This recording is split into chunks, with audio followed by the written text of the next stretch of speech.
Hi hello welcome to Arba vlogs అండి. ఈరోజు recipe వచ్చేసరికి పల్లి అండ్ వేపిన శనగపప్పు చట్నీ అండి. సో దాన్ని తయారు చేసుకునే విధానం అండ్ పదార్థాలు ఏంటో చూసేసుకుందాం, వచ్చేయండి.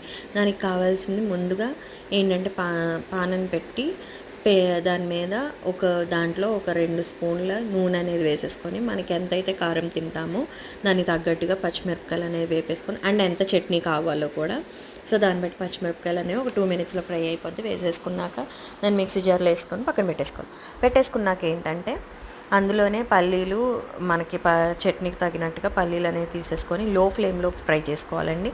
హై ఫ్లేమ్ అయితే మళ్ళీ బయట సైడ్ మాడిపోద్ది, కానీ లోపల పచ్చివాసన అనేది పోదు. వేసేసుకున్నాక కొంచెం దింపుతామనగా మనం ఎంతైతే మనం వేపిన శనగపప్పు తీసుకోవాలో అంత తీసేసుకొని, అది కూడా కొంచెం సేపు ఒక 2 మినిట్స్ ఫ్రై చేసేసుకొని అది కూడా మిక్సీ జార్లో వేసేసుకోవాలి. వేసేసుకున్నాక ఏంటంటే వెల్లుల్లి రెబ్బలు 5-6 వెల్లుల్లి రెబ్బలు వేసేసుకొని, అందులోనే జీలకర్ర అండ్ తగినంత ఉప్పు వేసేసుకొని మిక్సీ పట్టేసుకోవాలి. వెల్లుల్లి రెబ్బ అనేది టేస్ట్ని ఎన్హాన్స్ చేస్తుందండి, ఇంకా పెంచిద్ది, బాగుంటుంది టేస్ట్. సో మిక్సీ పట్టేసుకున్నాక దానికి తాలింపు పెట్టేసుకోవడమే. అండ్ ఇందులో నాకు కరివేపాకు లేక నేను యూస్ చేయలేదు.